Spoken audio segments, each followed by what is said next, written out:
Hey guys, Crew Blind Way back. I'm Rick. Eric. Aaron. I'm Calvin. Berserk! Ah! Previously, Naked Feel Better. Yeah. In a tree. That's what we're doing, right? Mm-hmm. Yeah. Inside some wood. Sarah Dawn Guts and Casca. was here. Sitting in a Wounded tree. in a tree. Sarah Dawn. Living. Or C-U-D-D-L-N-I-G. Yeah, to swim in armor with... If anyone has played Pendragon, they know exactly how hard that is. Yes! Oh my gosh, it's Never suicide. I have Don't not- fall out of the boat. Nope. Don't fall out of the boat. Don't fall out of the boat. What if you wear leather armor? What if you have? It's much still quite better. a minus. What if you have balloons under your armor? Balloons? Yep. You mean like Floating Suradon? Sarah Dawn. It's not a dinosaur.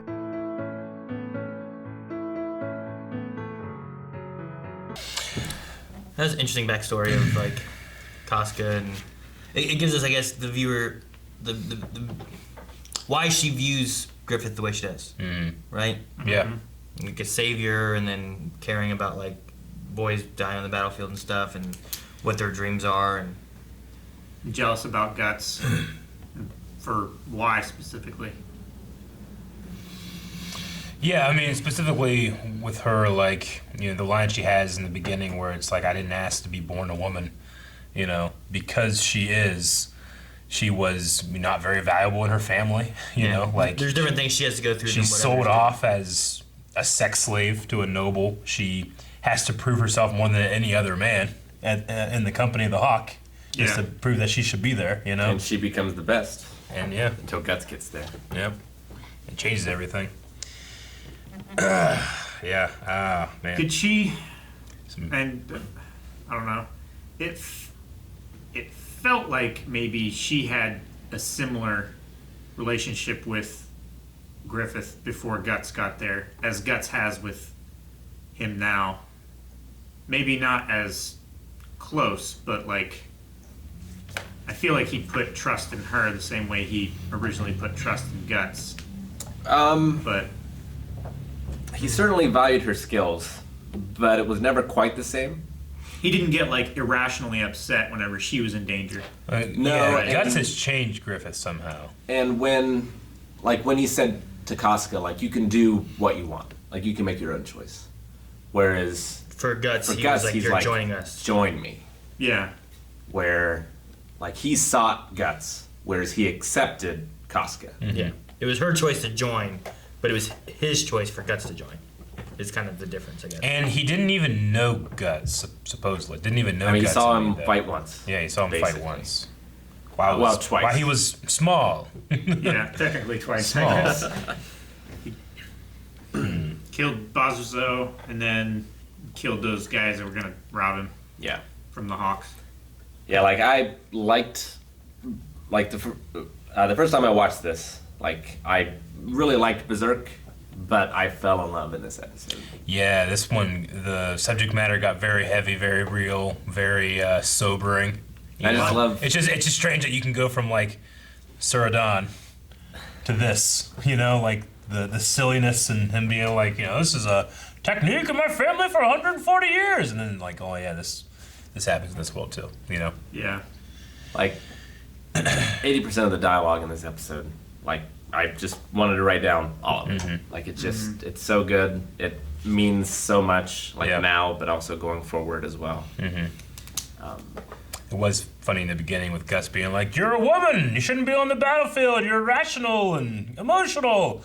And I'm like, man, you were get angry just too quickly. Like, you were just on an assassination mission when you killed like the guy's kid, and like 17 guards. You know? Ah! What am I doing? Well, he doesn't follow orders because he gets tunnel vision and Yeah. he gets angry and just kills a bunch of people. But also product of the time as well, right? And I love... Both of, you know, medieval and, you know, when it was made. The insinuated sexism and classism of the time, and also the apparent of when it was produced. And, you know, specific to like a European Germanic region as well. Like, Viking society didn't have that, you know? Yeah. You're a warrior, regardless of gender. They had Valkyries. Yeah. But I love, like, it's such a deep dive on Guts and Griffith, maidens. like, especially. Like, you hear Griffith talk about himself. You hear others talk about him, like you hear Guts, you hear Corcus, you hear Judah, you hear Casca. Yeah. And, like, you also hear all those people talk about Guts as well, and then Griffith talk about Guts. Like, I love understanding their reasonings and, like, knowing why they're doing certain actions. Yeah. And seeing, like, their beliefs and their dreams cause those actions. And then also what causes them to go against them at certain points as well. Sure.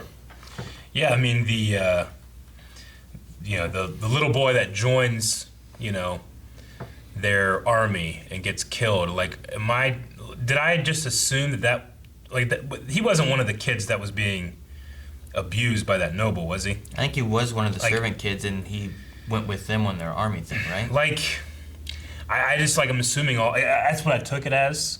Like, I'm just, like, writing in my head the story of, like, this kid that, is being abused, and he just dreams of being a knight, and now he suddenly gets his chance. Look at that guy. I can do this. He brings his toy with him, and he dies, like, in his first battle, And, Griffith's line of, like, my dream is the one that killed him, Like, Yeah, well, was he happy he died pursuing his dream, but it was my dream that killed him?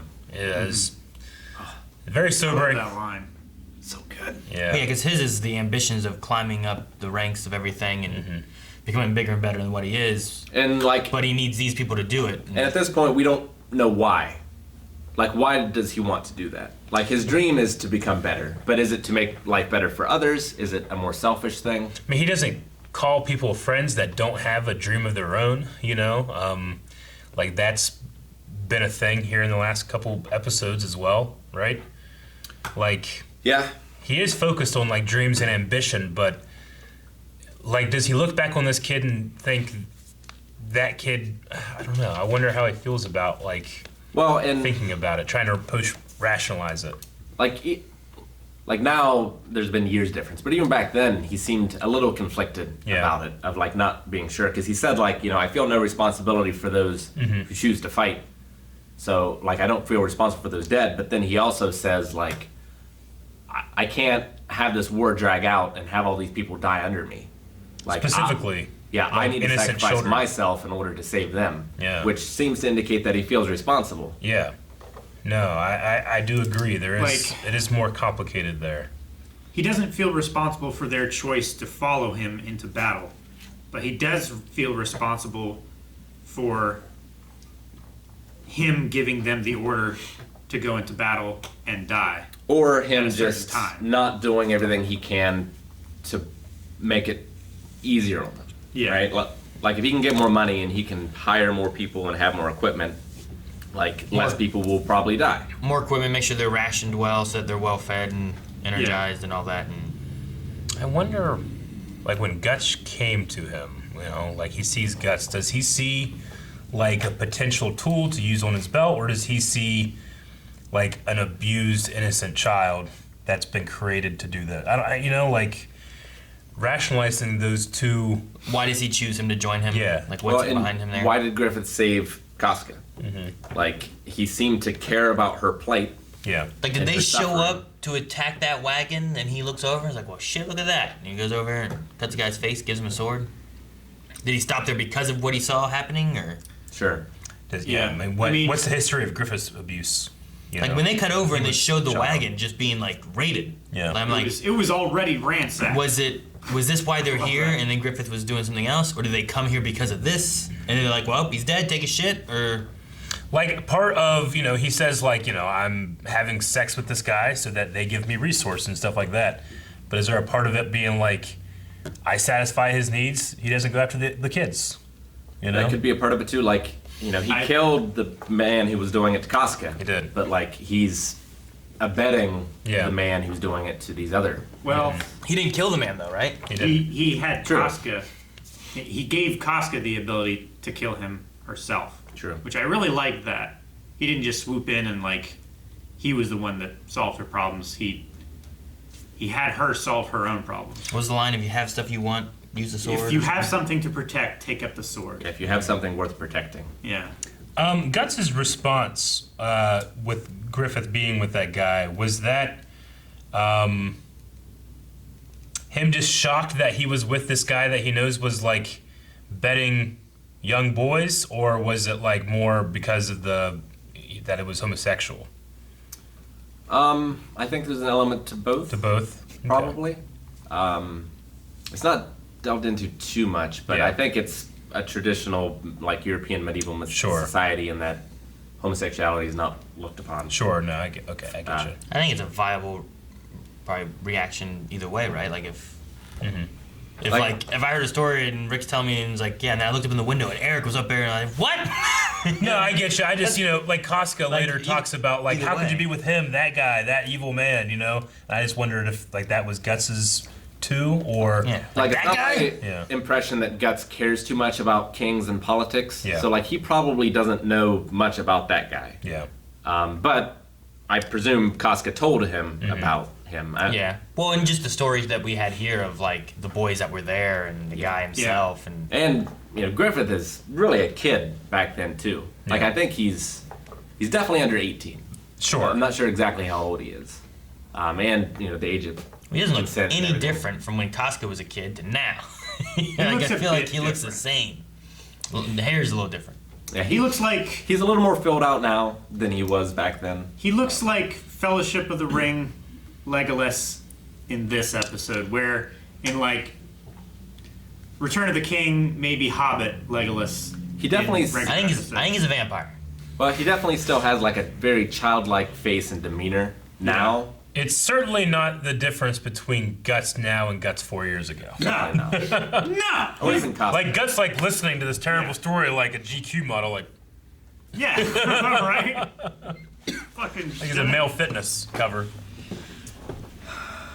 Like, you just eat like 15 pounds of chicken to keep that mass, 15 pounds of chicken. Yeah. Jeez. But I can definitely understand Casca's mixed feelings towards Guts. And the line, like, if you ruin Griffith's dream, I'll never forgive you. Yeah, like at first it was like jealousy or envy, but seeing the change in Griffith, I think, is what scared her the most, and she blames him. That's the catalyst. I feel like she wants to maintain the status quo, and she like Well, I think she's so protective of Griffith. Yeah, but She feels animosity towards anything that might. Yeah. with what Guts is doing and the way Griffith kind of just doesn't think about other things and charges in the battle for Guts, like he put himself in the demon's way when he could have not, and he could have died there, which would have destroyed his dream. And that's what Casca is like. He saved. Yeah. He saved her, and then she's seen like his, like I guess his heart on his sleeve kind of thing of what what's been bothering him and what he's doing to try to do this stuff. And if Guts comes in and changes him and causes him to die because he's trying to save Guts, then like it's all been for nothing kind of thing. Yeah, she's worried that Guts, I think, is a weakness to Griffith. Yeah, And also jealous that she's not that weakness. Yeah. I can see that part too, maybe. Because she was like that number one commander side of like lieutenant that he had. And now like Guts is up there, Well, she had striven for that position and achieved it, where it feels like, or she might feel like Guts was handed that position and he didn't have to try as hard as she did. With the backstory, Especially with the comment that she made about like, why you? Like, it's interesting that, like, Griffiths valued her because of her ability as a warrior and a commander. And, like, it has nothing to do with her sexuality or her gender or anything. But, like, with Guts, it seems different somehow. Like, there's something that's not just his ability, yeah. but something else. With knowing Casca's backstory, knowing Guts' backstory, not too much in terms of Griffith, but are we to imply that all of the members of the Hawk Company or whatever, are they all like orphaned, this is their home and family, or do they have homes and families? Probably a mixture of it all, right? Yeah. Like you're like they're the Lost Boys or they're Like thinking about Casca, like, when she confronts him in the river or whatever, and she's like, I don't want things to change. I don't know why I don't want things to be different. Like, she was taken from her home where she would have felt safe to a place where she's not safe, and then now she can be safe here despite it being very dangerous. I can definitely understand the want to not have things change, because she has literally nowhere else to go. Yeah, I mean, she didn't feel safe at home either, though. Well, yeah, Right? exactly. Yeah, but she Like- did have like a mother and father at home. She did. Yeah. But they talk about how like they were taxed, people were dying during the winters, and even besides that, they were being raided because they were on the lines of Yeah. the war. Well, yeah, I mean, And the war's then- been going on for 100 years, so it affects everyone. Like, either you lose your father or brother or son Yeah. in the field of battle, or like lose you your get village. raided because there's wars if you're like on the front line, or you have to produce for the army and you get taxed heavily even if you're not on the front line. Like, there's just no winners Yeah. other than like the blacksmiths. Yeah. Yeah, definitely a sobering episode that began with, "You're in a cave down by the river." Yeah, I immediately thought of Chris Farley and stuff. And it just made me laugh so much. I'm like, what the hell? Where are we? You're in a cave by the river. It made me think of that, and I also sometimes think of like Jebediah. In a cave with scraps. Oh. Like he was. Oh, Think of him. Obadiah Stane? Obadiah, that's what it is. Obadiah. Jebediah, something Diah, Well, hell, Tony. something like that. All right. Well, The other thing to bring up, I guess, is Griffith talked a lot about the episode started with Casca talking about there is no choice, it's just the way things are. So accepting fate makes life easier. Whereas Griffith opens up her eyes to the idea of you can choose your own path, and you're not shackled by fate or destiny. So we deal with fate a lot in this show, and it's We do. interesting seeing different characters' perceptions on it. we also open with that guy at the beginning being like, The hand of fate, right? You can't, Is it like the hand of hand God of God. hovering above? They think they can choose, they can't In choose. this world is Telling us the line. Well, yeah, They think they can choose, they can't choose. it's interesting. He I says they have no choose. control over their own will. He doesn't use the word fate there. He uses the word will. Yeah. Sure. So because they believe that their fate is fixed, they choose what they believe will lead them to that fate. You're not. Thus, their will is controlled. that guy's just talking, holding that egg with his hand, just being You're like, not I'm God here now. because you're free, you're here because you're not free. Huh? Matrix 2. Remember? No. And then a bunch of... One I remember a lot of. 2 and 3 are Yeah. okay. 2 has that awesome Hopefully 4 is awesome. stairway fight. Can't. The Chateau fight? Yeah. Oh, fights are great. I remember the fights. Yeah. Those are good. Yeah. Aaron, did you have any moments of judging this old animation that you're like, oh, I'm better than this?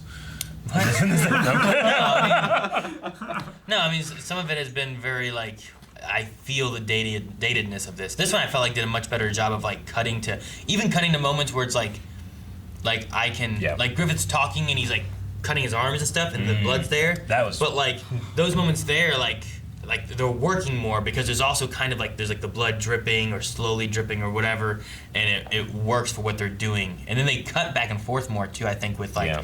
showing things while Casca's talking. Yeah.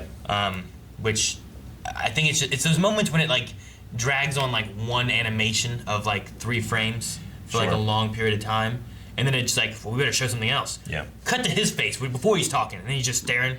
Yeah, I mean, It's oh, okay. I was thinking about it since we were talking about in the intro, but as I'm watching, I have to I think we gotta remember not only are we going through a layer of time in terms of production quality, Mm-hmm. but we have this is dubbed as well, So Yeah, sure. there's 2 or 3 layers of separation between the intention and it gets to us. Yeah. And I'm not sure if it's this show, but I know for Dragon Ball Z, the time slot was shorter. in Exactly. Japan. So That's they would another thing. Just stretch things out. That's why in they order would to go make them- ah Yeah. for long times and stuff, right? But as far as 19 minutes versus 22 minutes. having Yeah, just yeah. talked about that though, this episode here, I didn't really notice it as much. Sure, yeah, I do I get really that. like though when they do those manga splash art kind of styles, God. especially with the talking over, because it's just a neat style, and some of those are more of like an. I watched a whole show like that. Some of that stuff's like an artistic thing, and yeah, I mean, it's one of my favorite things too. With like even World of Warcraft, they have some amazing cinematics they do. Yeah. But then every once in a while, like they'll do a story, but it's in like a storybook kind of format, Sure. where it's like here's like this art, Yeah. and it will kind of pan across that art as it's telling a story, and then it turns to another one, you know. And it's a matter of like the way the story is being told. That splash art is so good because it's line art, and then all of the details are in the light, Yeah. not necessarily the It's light stroke art, yeah. of the pencil. Huh? It's light art. Line art. Oh, I like the line art, and then the shading. All the details are shown in the light. yeah, the shading is really It's good. so good. I'm not sure if he did any of like the actual drawing, but I know the manga artist supervised this Art animation. supervision. Gotcha. Yeah. Like It's, those. it's the only one that he's supervised. It's those artistic moments and stuff I really like. It's some of the animation every once in a while where it's like I feel it here more than other spots, you know. But this episode as a whole, I thought it didn't dwell on anything where I'm Sure. like, all right, well here's the thing I'm talking about. Because even the one Yeah. that I was like, oh, this is what they're gonna do. They cut to Guts, and he was like just sitting there, but then he went, huh? You know, he had like a reaction to something or said something, you know, and it's like, okay, well, Yeah. it didn't just kind of linger on something because they had to like cover the animation or anything. Something else I think that helps too, because it comes from the manga. Like I think he draws some of the best eyes I've ever seen, because I can read so much in the character's eyes. So like even if it's just standing on them for a while and there's no animation or whatever, like I find myself just getting lost, especially in Griffith's, but in the others as well. Griffiths Lost is in the eyes. more often than not a conundrum to me in terms of his eyes. Like I don't know what he's thinking, but I guess you Well, know. It's the thing I brought up a couple weeks ago about like neutral acting, where the viewer can Sure. insinuate whatever feeling they want to. in that. That's exactly what I do with 3PO. Darth Vader in Star Wars. Well, it's like Yeah. 3PO, right? Yeah. 3PO kind of has Exactly, just like yeah. a generic look where it's like, it's not really meaning to be mean or happy he or can't- nothing. he It's just can't- very. It has there. to be neutral. The two moments of animation that I really enjoyed this episode, not the art style, but the actual animation. Whenever Guts is like grabbed Casca from behind, and it was like just like a shot from the knees down, the animation was just really smooth and good. It almost as if they had like watched like reference and rotoscope from it or something. I liked that. And then like you talked about the scraping When he's of doing the arm things, the yeah. arms. There's something about it like. It's like what his body is doing and what he's saying are two different things. Yeah. You know, Well, like there's moments he it just felt like his fingers were so in there, and like Yeah. the flesh was just I getting know. pulled so much. And, like oh, yeah. it's The- self-harm The and wrinkles and the ripples in front of his fingers as he's dragging his yeah, fingers it was across. like he was ripping Like he his was- skin open rather than cutting it. You know? Like like his fingernails were actually inside his skin arm, Yeah. and it was like digging through and like splitting it like I like it. earth before the plow. with what he was saying though, it was an act of like self-harm and self-soothing. You know, people like that do this like they're trying to self-soothe, but he's literally cut. You know, like it was such a contradiction in terms of what he was saying and how he's feeling. It's also a contradiction. I love the performance of Griffith in Yeah. that, like, he's so logical. Like, his tone of voice does not betray his emotions, but his actions do. Yeah. Yeah. Yeah. And then the way that like Casca's like she runs up to him and he's like he had already recovered by the time his hand touched me. Yeah. You know, like he was fine, but she was like in tears, you know, and he's Yeah. just like, it's okay, you know, Well, like yeah. he's comforting her. And she said, like, you know, she still gets sad about that day, whereas he has probably moved on. Yeah. Yeah. He had that moment. Now he's done with it, kind of thing. So, Oh, love this show. pretty good stuff. Yeah, I mean, this is probably my favorite episode after episode 6, just because of what a game changer it was for us. Yeah. With Zod. Was 6 the demon? Yeah. Okay. You said 6, and I thought of Garen Lagann. I'm like, no, it's a different show. It's still correct, though. Episode 6. Thank you guys so much for watching this episode of Berserk. You can get up to 4 episodes ahead right now over at patreon.com/blindwave. I have a feeling that you will want to. Also, be sure to subscribe so that you never miss a reaction. And thanks Bye. for watching.